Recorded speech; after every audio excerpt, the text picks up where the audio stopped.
Hello everyone and welcome to my channel. So today on my channel I'll be reviewing the Dell Alienware x17 for 2022.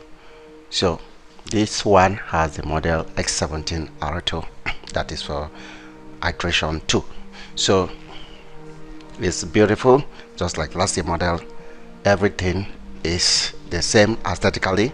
There is not any significant difference on the outside, so the only difference is on the inside. It still got the power port at the left side and also the 3.5mm audio jack at the right side. Now all other ports are on the back, so making you see less of the cable and then more of the PC. So the ports are the same from left to right. You have let me see, let me catch that.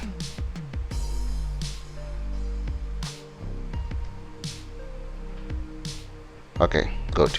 So from left to right you have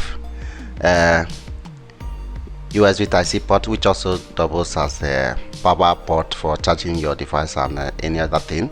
And then you have a full USB-A port, and you have the Ethernet port. You have another Type-C port, and then you have full HDMI port, and you have another USB Type-A port, and you have the micro SD card reader, and then you have a mini display port. So then the two exhaust vents at the back. So that's it. And at the back you have your Alienware illuminated logo. So that is it about the side. So like I said, so this is the 2022 model, and then it comes in different configuration. There's Core i7 and then Core i9, and then there's RTX 3060 and RTX 3070 Ti and RTX 3080 Ti, and it can be upgraded to a total of 64 gig RAM with the DDR5 RAM. Now for the configuration, I have this one, as the name suggests, is the X17. So it has the 17.3 inch full HD display with 360 Hz refresh rate, and then it comes with the 12th generation Intel Core i7 12700H 14 core processor with the 16 gigs of RAM and the 1 TB of SSD. Then it comes with RTX 3070 Ti. Now this laptop is very good spec wise. Now on the keyboard, we still have the same old keyboard that we have from the last year X17 model. The secondary function does not illuminate, so I have not hold the RTX 3080 model or the 3080 Ti to see if there's any change on the keyboard. But for the 3070 that I've hold, so the second function key is not illuminated, which is not very good. And also this is not per key RGB, so that is what you should take note of. So aside that, everything about the laptop is good. The performance is also very good. On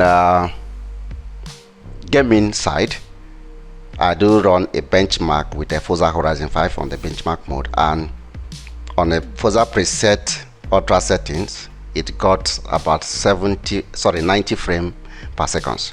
So that is on Forza preset, because when you are running Forza just preset the frame rate to whichever one they feel is necessary, or whichever one they prefer. So but during my own time when I'm playing it, I had to increase the frame rate to match the refresh rate of the laptop, which is a 360 Hz refresh rate. So on power, I was getting at the same ultra setting. When the laptop is plugged, I was getting around 120 to 140 frame per second on Forza Horizon 5 at ultra settings when the laptop is plugged. Also the benchmark I tested is when the laptop is plugged, not when the laptop is not plugged. Then when I reduce the settings to high setting instead of the ultra when the laptop is plugged, I was getting around 180 to 190, or let me say 170 to 190 frames per second.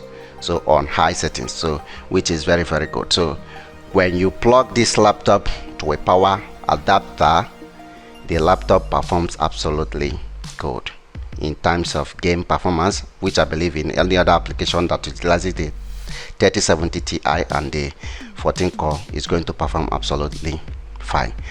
But on battery, I was very disappointed, although it's expected because of the processor and the GPU. Now Dell gave it, I think, 150 watt on the GPU. So on battery performance at ultra, I was getting 90 frames per second, but occasionally during the game I get a random drop of the frame rate to even 15%, which is very terrible. In fact, it wasn't stable at all. In fact, the game is unplayable with battery. Now when I reduced it to high settings, so I was getting up to 130 frames per second, but then occasionally the frame rate also randomly dropped to 15%. So playing game with this laptop on battery is not a very good idea, I must tell you. Although I think maybe on the Alienware command center you might do some adjustment, but because of the limited time I have with this device, so I didn't have that time to play around with a lot of settings to see if that could change anything. But from the test I've done so far, this laptop is not very good to play game with battery, so you must plug it to power. So aside that, it's a very good laptop and the design is very fine. The trackpad is a bit small. I thought Dell is going to increase the trackpad. Then another thing to note is that the X17 series does not have the AMD. So if you are a fan of AMD chip or AMD GPU, is not on the X series. So you have to look at the other Alienware like the M17 or the M17. I think you might find the AMD chip on the M17, or you can even go to their G series. The G series has the AMD chip, and I think they have up to RTX 3070 Ti. So that's it, guys, about this, my review about this laptop. So subscribe and thumbs up if you like the video, and even thumbs up if you don't like the video. So thank you for watching my video, and please do subscribe to my channel for more video. Bye.